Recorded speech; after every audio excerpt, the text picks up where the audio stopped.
if you don't have what you want, you're going to suffer. You have to feel that suffering, feel that longing, feel that pain in your body, and realize that on the other side of that longing is your liberation. So there's no way out of your shadow apart from through it and into the gift. Welcome everyone to today's episode of Universal Intimacy. I'm joined by Shezza Sheryl. She is the intimacy oracle. Her work and practice fuses the fields of spirituality and sexuality by really helping people drop deeper into their body, their soul, and their connection to the stars. As a psychic and astrologer, she really guides you rooted in the wisdom of the ancient lineages that have transcended time and space and cosmos. I'm really excited to have her here because she's also the author of a beautiful book, Sexy New Earth, as well as the creator of a course, Divine and Alive Tantra. She also is a phenomenal performer, singer, dancer, and artist and muse in her own right, who I've had an honor of co-creating with in multiple spaces, as well as a beautiful energy worker and guide. I'm so excited to have you here, sister. I feel like there's such a soul kinship between us. And yeah, just always being in your field, there's like a aliveness and vibrancy and playfulness that comes through. And yeah, it's just such an honor to have you here. And such an honor to be here. Thank you so much for having me. I feel a little emotional. It's just so sweet to be here and in your presence. And thank you. Yeah. I love to set context in how we met, and I want to honor our mutual friend, Christopher Fueling, and the container of Kadesha, and the ways that we're showing up in those fields to share the connection between ritual and sacred sexuality and performance and prayerformance. And we've been together in a few different spaces. We have. Yeah, and then Mary Isis, my beautiful friend, was like, "Oh, I have my friend Josephine, and we're going to be doing the big temple space at Firelight Festival next week together." So she's also a dear soul in my life. Love Mary. Yeah. Oh, beautiful. So tell me, let's start with astrology, because I'm so curious. I feel like it's a field that many people are connected with, and I know you have your own take on it. I have my own take as the intimacy oracle. Well, I'll tell you, for years and years, I've been an astrologer, and I have always been a closet astrologer. I was like, I'm a Tantra teacher. And then I finally was like, okay, I'm a psychic. I'm just coming out with that. Yeah. And now I'm like, I feel that astrology holds so much. It has been one of the most important things in my life. It's not just up in my head like, oh, the stars and I'm the sun and this is my, I'm a Pisces sun and an Aries rising and a Virgo moon, but that the depth that I have gone into astrology has helped me to accept life the way that it is and celebrate life the way that it is with all the challenges. I believe in this world that there's so much about manifesting. Oh, I'm going to manifest this. I'm going to get what I want. And one of the main things that I work with is people that are longing for love, longing for community, longing for connection, longing for, sex and all the yumminess of life. But in astrology, there's a lot of people that are here to long.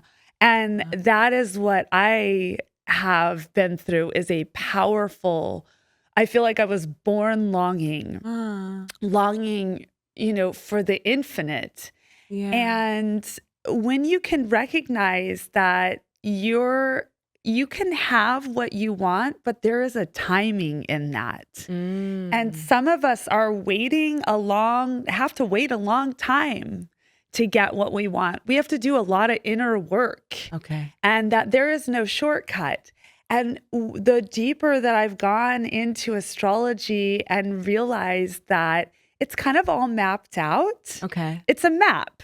And it's not to say that manifesting isn't true, because it is. And Right. there's but astrology is like the weather. Mm.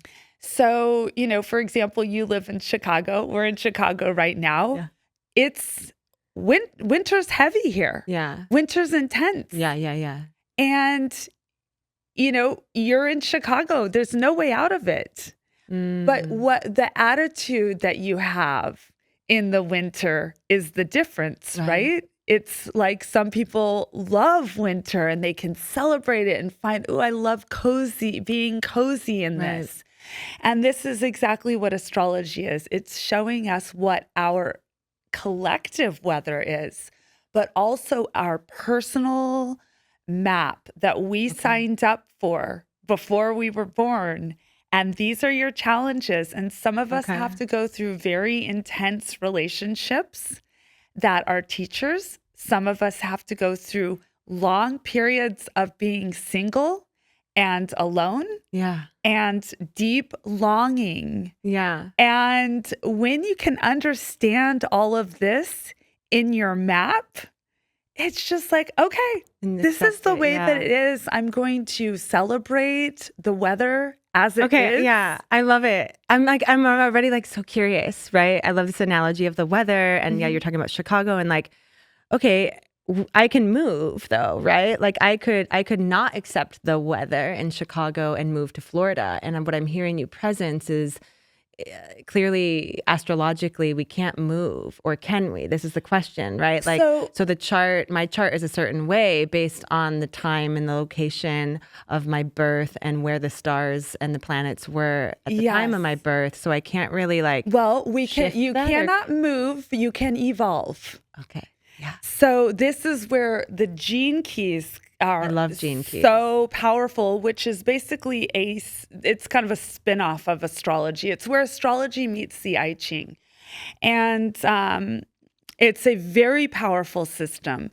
And the gene keys show us what is the shadow, what are the shadows that we're working with. Yeah. And then finding out of our shadows, we get the gift.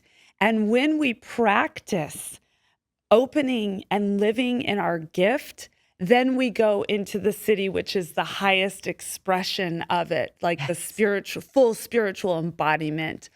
But there's no way out of your shadow apart from through it and into the gift. So I would not say that you can just move. Yeah. But I would absolutely say that you can evolve. I love that. Yeah. Yes. And I love the gene keys as a framework for anyone curious. I'll put the link in the episode notes because it really did help me in my own journey of awakening and spiritual growth to understand each gene key as like an archetypal resonance that we have access to all of them, right? Yes. All 64, same in the I Ching. But we're also like born with a certain template, and then it's almost like similar to human design, like living in accordance with your design and understanding, what's showing up for you and how you're meant to kind of live in your dharma. And I know for me, and I'm curious because I've studied my gene keys, but I don't have it all off the top of my head. But what's more fascinating is about the decimal point after the number. Like some people I've realized are more 0.1 or 0.2, meaning they're more solo or dyadic relational. And I have a lot of like 0.6s, meaning like I'm very like big and like macro. And so it means not just like, I'm here to do big things, but it's actually harder for me to have like individual relationships and partnerships. It's harder to maintain those. It's easier for me to like build teams and organizations and be connected with like so many different people, So we're going like full on, gene keys geeking out. Okay, yeah, let's geek out. The 6 line is so powerful. I have so many 6 lines. You do as well. And the 6 line is great after 50. It really, you don't really start to embody your 6 line until you're about 52, 53. Okay. So it's also really good for aging. The Great. sixth line. It's really, it's because you have to go through so much. You have to learn about what all the other lines are doing because you're the embodiment of all of them, and it's the visionary. And so, for example, I have the sixth line in my attractor sphere, which is relationships. If you have the sixth line in your attractor sphere of relationships, you probably are not going to meet your, like, really deep. The shadow is disappointment. So it's going through a lot of relationships that are very disappointing. And having this vision for a relationship that is really like the soul connection. You have it, the six lines in that sphere have it when they're very, very young. Okay. And this, like, I want to be in this amazing relationship. They can feel it. They have access to what that soul thing is. Okay. But they're not going to get it until later in life. So, darn. Okay, so I'm waiting out. Well, I don't know if you're sixth line in your attractor sphere. There's a few of them. Yeah, I don't know the exact ones, but I'm like, God, we gotta have the gene keys right in front of us. Yeah. So it's really important. This is why I'm always saying for people that are longing for love, I think astrology and the gene keys are one of the most important things that you can possibly do.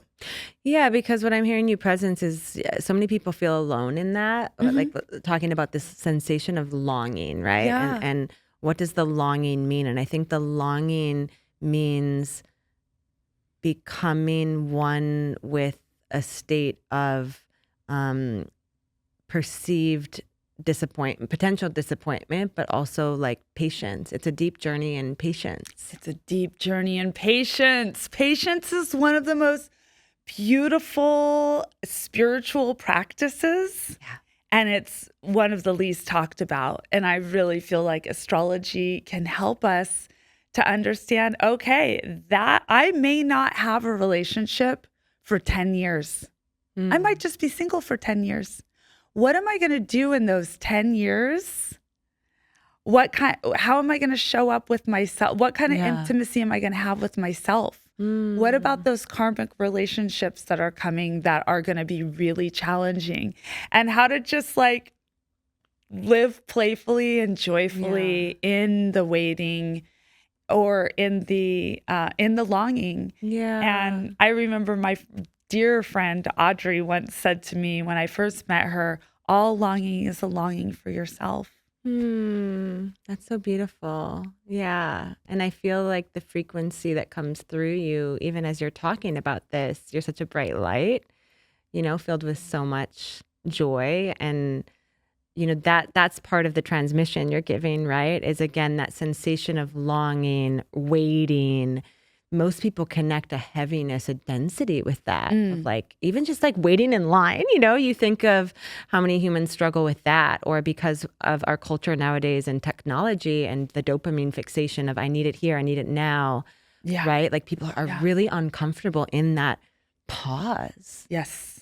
Of the waiting, of the longing. So it can be, a really uncomfortable phase. So thank you for being a guide for folks through that. I know. Well, it was so my thing that I've done my life. So what am I going to do? What have I done with my longing is, I think, one of the best spiritual practices. It's just. What have you done with your own longing? Well, first off, there's a lot of suffering in longing.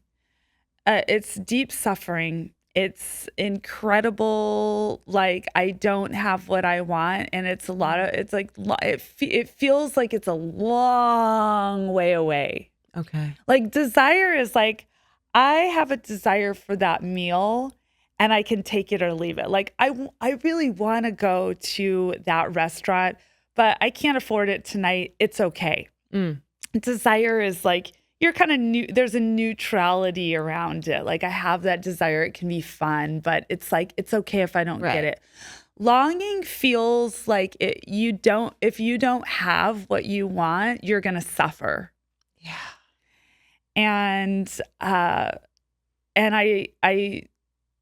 it's so you have to feel that suffering, feel that longing, feel that pain in your body, and love that little one that's longing, that's not getting what they want. Yeah. And be with that pain and realize that on the other side of that longing is your liberation.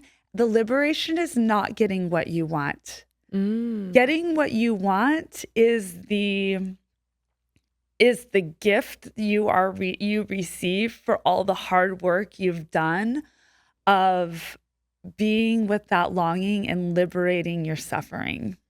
So beautiful. Wow. I love that. I feel like that's such a perspective that can be applied to all realms of life, not just love and relationships, right? Oh, totally. Because it we're can all be about longing. the job, the dream career. We're living in a culture right now with social media where there's also this inherent longing for something other than what someone's current reality is. Oh, I want the Lamborghini. I want the life that person has. I'm seeing all these other impressions of the perfect life and I don't have it yet, right? So I also think it applies to just the general human experience and this condition of desiring. And I love how the cognitive reframe of like the difference between a desire and an actual longing. Yeah. And I think, my book is The Sexy New Earth.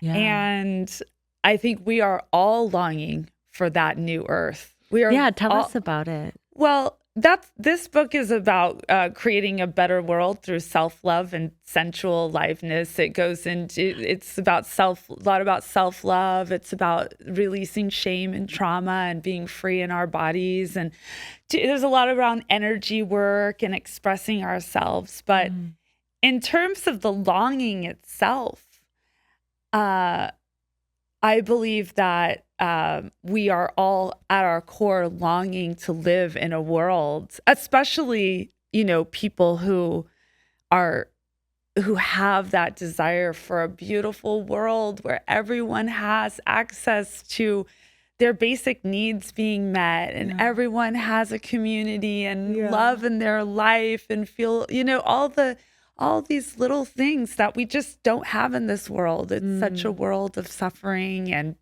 madness. Right. And so, there's the longing just to live in a world that's beautiful and beautiful for all beings. Yeah.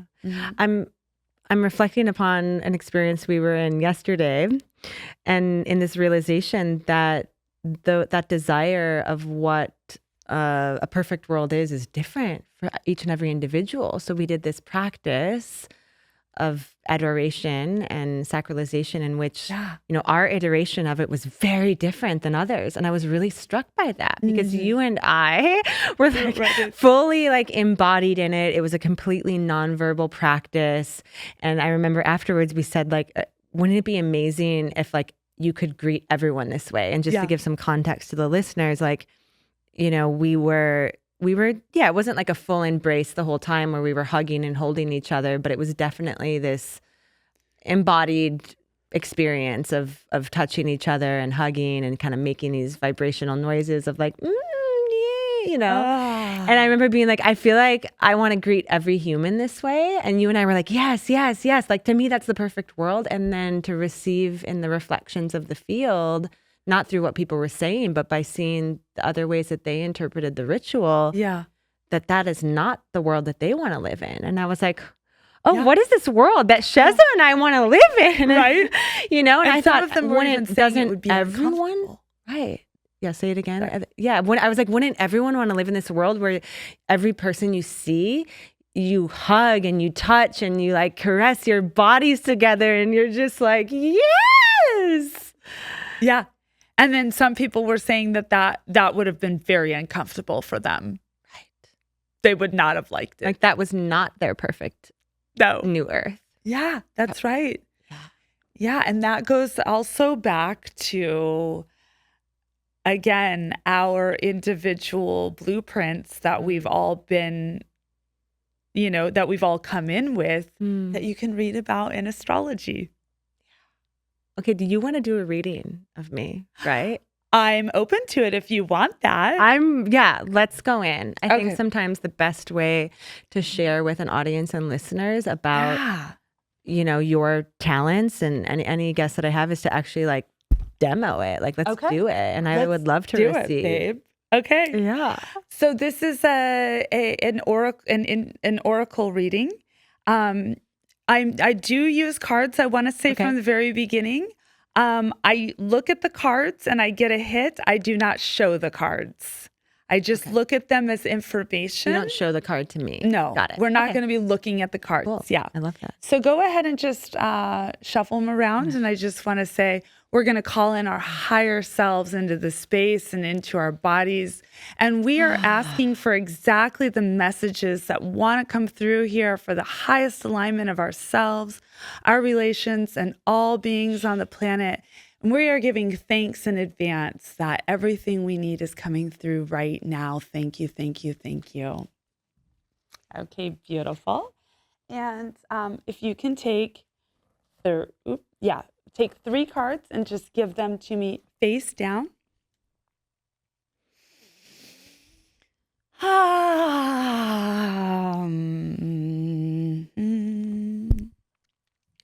For those that are listening and not watching, there's a little pause here because I'm intuitively, I like to be like intuitively guided. I don't like to like pick cards or pick objects or anything. I always like close my eyes when I'm in a sacred space to just allow the self to be guided by spirit. That is so welcome here. I want a presence too that we have a 4-legged creature with us, Layla, right? Lila. I always like Lila. Lila's here. Thank you for being with us, Lila. Oh, there. Yeah, she's a sweetie pie. Yeah, I love that. Okay, so I just want to also just say that, this can be a little vulnerable. Yeah. And I did say from the beginning, you were like, let's just make it light and fun. And I was like, well, I'm gonna say what wants to actually come through. Yeah. Thank you for presencing that. Yeah. And my mission here on earth, I don't know if I've shared this with you, is a mission is connecting humans to source, but really ultimately saving our species. And I believe that we will do so through authenticity, vulnerability, and intimacy. That's right. Yeah. So I am all for vulnerability. Okay. And we're just putting a beautiful bubble of love around you. And we're just all sending you the highest love as I give this reading, because what I want to say first is I do see that you are working through some very deep heartbreak. Like there's some old stuff that is just, you're in a phase of healing around intimacy and relationships. And this is the thing about people who are in the field of intimacy, is that a lot of times we have to go through. So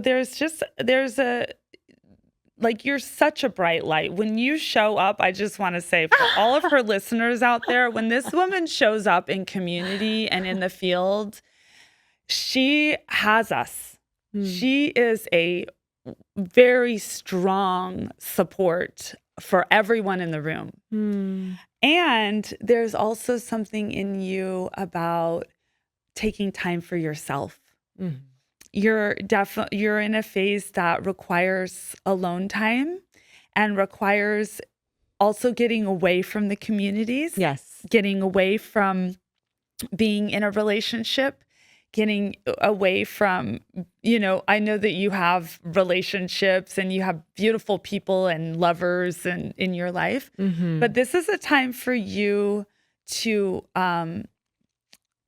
go inward and be with all parts of yourself, even these deep bits that, old parts that are still a little heartbroken. And meditation is very good for you right now. Somatic practices where you're feeling those old feelings are really good for you, because you are a truth speaker. Yes. You are here. You're like, I mean, look at here. We're on your podcast. Yeah. You are the one who is like, you can speak truth bombs that get straight into people's hearts and souls.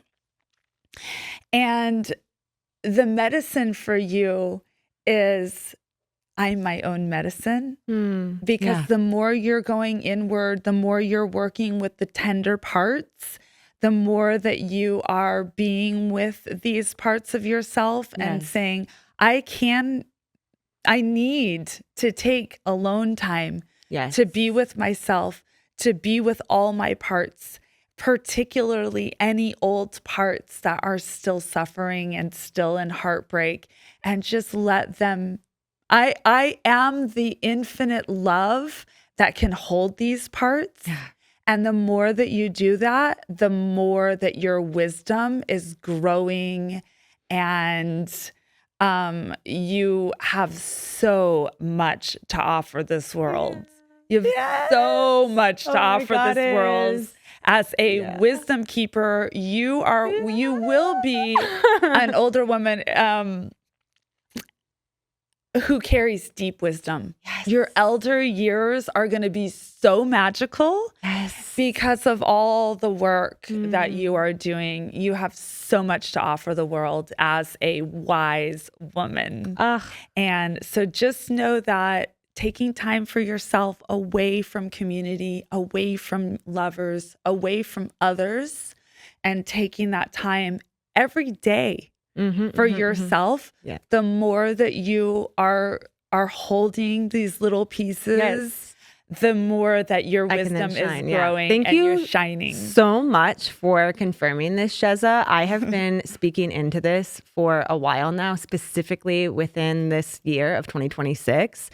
I've been preaching that I need silence, I need solitude, and I need stillness, which this is a priestess mantra. And I do think it's become really activated and illuminated in me precisely because of the work that I do with my clients and the density of the work, that I need that time to like recharge and recalibrate. And I have to be in the stillness and the silence. So part of it is in response to, as you know, the density of the work and the intensity of the work.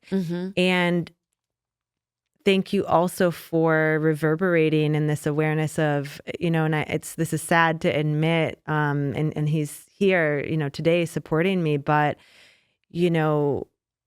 partnership is not in alignment for me right now, because to be in partnership requires you to be in devotion to someone other than self.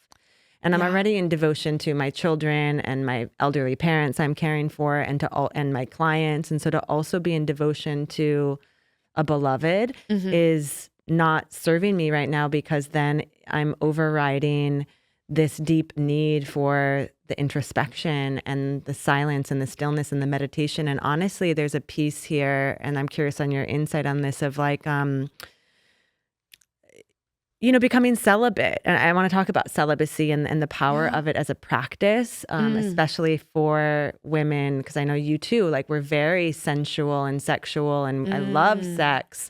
And there's this desire to like really close off my field so that, because I feel like taken from, and again, my beloved is amazing, and there's nothing, it's just this frequency of like, the crystallization of my medicine and my magic can only happen within, if my field isn't like clogged down or distracted by other energies and frequencies, like really in that way that like in the yoni portal can affect us on the spiritual, the emotional, the physical, the energetic, the psychological. And it's like, I need to clear my channel. And so I feel like celibacy is part of it as well.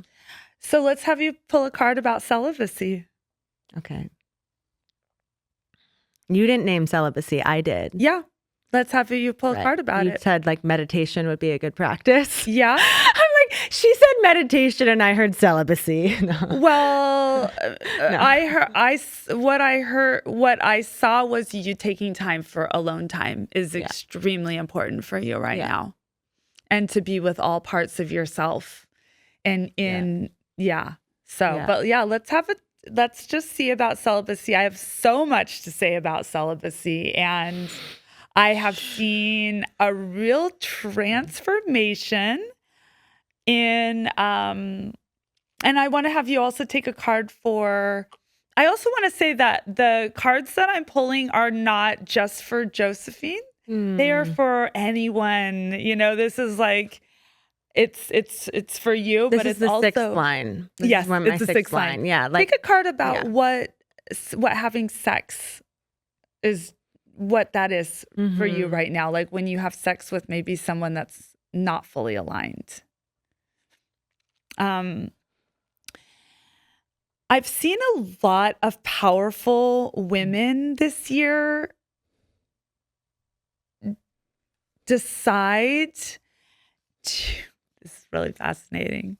I've seen so many women, including myself. So the last few years I was solo poly. And and then I got into a relationship, and then I was like, okay, that relationship ended and I was totally heartbroken. I'm like, I'm going to be solo poly. I'm going to relate. And I actually had a beautiful experience being solo poly. It was really important for me. I had one lover in particular that was so nourishing and so beautiful. And then there was just a moment that I was like, okay, I'm done. Unless somebody's truly meeting me, it's not worth my time. It's too much energy. So what I'm reading for you and for the field here is that celibacy for you right now is going to bring you a lot of balance. It's like your field just needs to be with you. And as soon as you have sex with somebody, even if it's a wonderful, nourishing moment, it also brings up fears. It brings up there is old stuff that it brings into your field that it's like. I'm scratching my head. I'm like, okay, keep going. I'm in a moment, like the emoji. Well, okay. Well, I guess maybe it's attachment stuff. And even if it's not necessarily, maybe it's not strong. I'm hearing from you, it's not necessarily strong fears, but it's when you have sex with someone, there's a bond and there's attachment stuff that comes up, the way that we are attached. Yes. And so when you are having sex with multiple people, or even if it's just one person, that's not maybe when you're meant to. Because again, I believe that you will be sexually active again. This is not talking about forever. This is talking about right now where you're at. There's, it's just bringing up stuff that is putting you out of balance or into old attachment stuff wounds, that you maybe don't need to be in right now. It's when the celibacy looks like it's just you're in balance. I feel like there's this piece, and thank you for presencing the field. And I want to go back to this moment because you made a statement a little quickly, and I want to ensure that it lands with folks listening and watching that. Yes, you're doing this reading for me personally, and everything that we are saying and discussing is a reflection of the collective consciousness. Yes. And so, calling in the awareness that anyone listening could be like, oh my God, that's me too, right? Yes. And I think, many of us are experiencing, and this is a pain point for those that are in the longing and those that are craving relationship and partnership. I mean, there's a whole market out there for the dating apps and hiring coaches like us to help people find the love of their life in this mindset of you complete me, we're programmed to desire partnership. And so it's very hard for people to receive the awareness that is happening across embodied women in our culture and collective to say, actually, no, I'm not interested in a partnership. It's very hard because here we are, smart, beautiful, embodied, sexual, like fun, like all the things. all the So we things. would be a desirable match for so many people. And to have us say, actually, I need to close off my field right now. And the interpretation of that is like as if we're rejecting something or rejecting love. And it's actually like, no, like I have to feel into like homeostasis within my own body. Mm. And I think for me personally, now I'm not that I think was for the field. Yeah. But for me personally, the contraction that happens is because I'm feeling into, is this truth or is this a response to my work as a tantrika? Is right? what?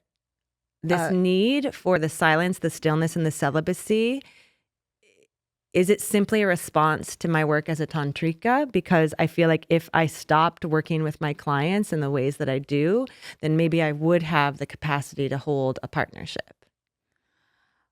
I would say this is about timing. And this reading is for you right now. And it just feels like your energy just needs to clear. Yeah. And your tantric work will skyrocket. Yeah. And this isn't a forever thing that you need to go through this period of celibacy, obviously. Yeah. This is just right now. There's some just going within, going deeper with yourself so that you can, there's some deeper healing in there. Yeah. That gets distracted from. Yes. When you're with other people. It's like this is the point. You're Exactly. not getting to these deeper layers of heartache, of things going on that this wise, infinitely loving soul that you are, you're infinite, can carry all of it. You can carry all of yourself and hold all of it, but you've got to be present with it. Yeah. And so it just feels that right now, you being present with yourself as well as your children, your clients, your parents, and all the people you need, your friends and your community, is there. Yeah. But it's when you're having sex, it distracts away from the deeper work that you need to do for yourself and for humanity as the incredible wisdom keeper that you are, which is only going to grow. Yeah. Beautiful. Does that answer the question? Yeah, it does. Yeah. I would love for you to reflect again more for Conscious Collective in terms of this awareness of the importance of work with self, right? Because again, there are, as I mentioned, there are so many individuals that are coming to us and magnetized to us for intimacy work, thinking that the way to cultivate intimacy is through relating to others, which it is, right? We honor that. We love that. We teach that. Yeah. And then it's sometimes bypassing the work with self. Well, or that the work with self is so that I can get to that partner as soon as possible. Yes. Rather than saying everyone that you're meant to be with is going to arrive in your life in the perfect timing. And right now, if you're not in a relationship, perhaps rather than like this is from myself as well as just watching so many of my friends, clients, it's just this grasping, this desperation. That's why I say that I work with people that are desperately longing. Desperately longing. It's not fun to be desperately longing. And it feels when you are desperately longing that the best thing that you should do is get out there and find somebody as soon as possible so that you can I'm like shaking my head. No. Get rid of that longing because the answer is if I can get to someone else. Yeah. It's that tendency we have as humans to see a hole as a need to be filled, right? Yes. Like there's a gap and I have to like fill it up instead of just being comfortable with the gap. And like you said, using it as an opportunity for growth to go deeper into, what's blocking me from relating or dating or mating in the way that I deeply desire? Or, what are the unhealed parts or the parts in self I haven't quite journeyed with? Yes. Yeah, it's so fascinating. Yeah, I feel it all the time in my work as well with singletons. When we are trying to get a partner from that place of desperate longing, it never goes well. We're both making a face. We're like, yeah. I mean, I with my clients, with my coaching clients, I help them cognitively reframe even the concept we use of like, I'm looking for love, I'm seeking a partner, or like a long LTR. And I was like, no, delete all that language and shift it to I'm calling in. And I get them to be very clear in what are you calling in? And that like crystallization of the not just the blonde haired wifey, it's actually no, like what is the feeling that you're desiring when you have her? How are you going to feel, right? And I take them through like a guided meditation to journey with their future beloved, and not about what she looks like or he looks like or they look like, but how they feel in that, and then to hold on to that, to then be guided in the quest. I'm like, so it is like a quest, but I love that you're helping folks navigate the longing, because it is like you said, there's this uncomfortable feeling in the suffering, and then the mind and the body and potentially, the spirit can basically say, oh, I want to eject out of this. And the only way out is by filling that with somebody. And that's what we're doing a disservice in the field of relating, is people are just trying to fill it with a body instead of their own love. Yeah. Their own love. Yeah. And then from that space of, I've got myself and I can hold anything that comes up in myself. And I am happy now.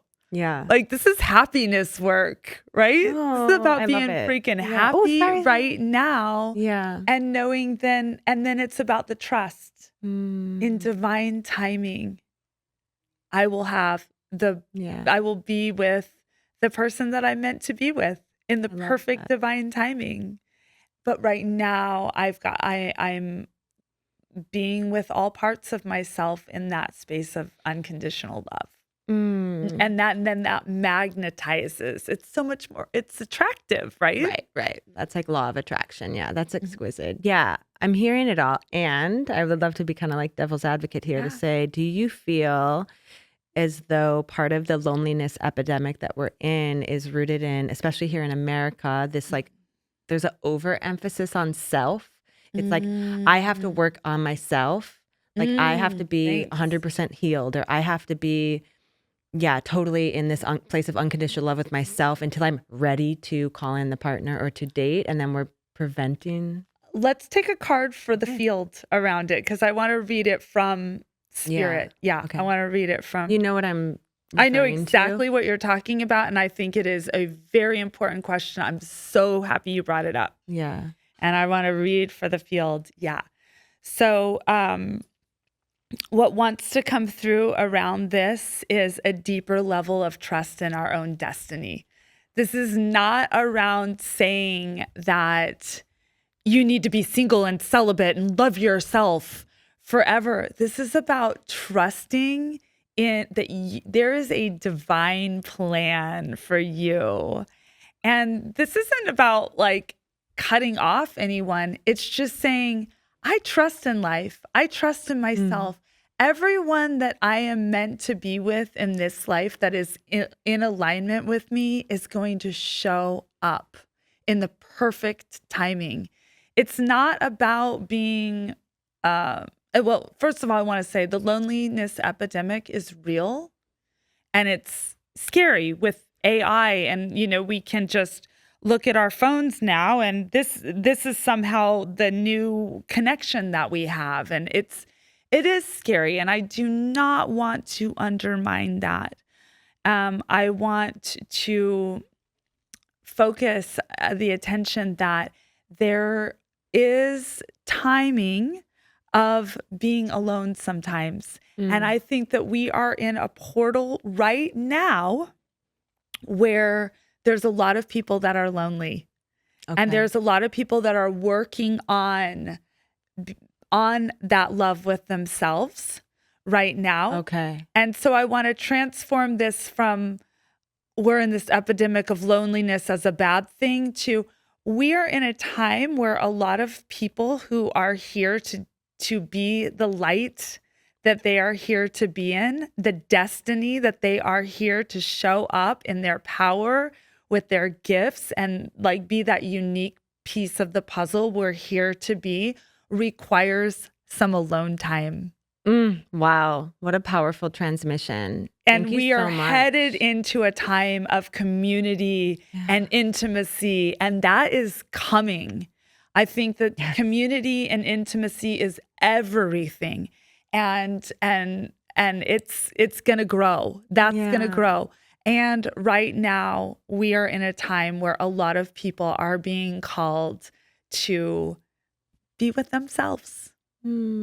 So thank you for that perspective. Yeah. That it is divine timing, right? Because again, we can get into the blame shame game of like, oh yeah, AI and technology are the problem. That's why there's a loneliness epidemic. And here we are to fix and solve it.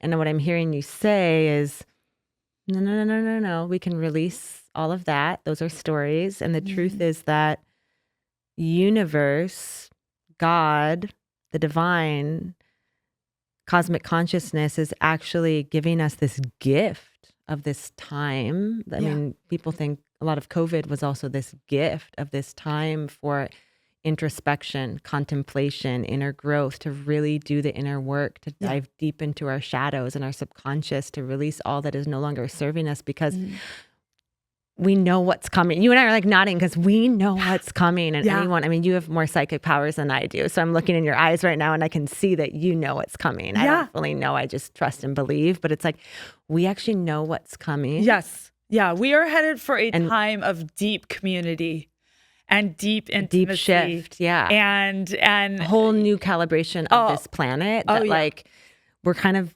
in that preparing phase for it, right? Yes.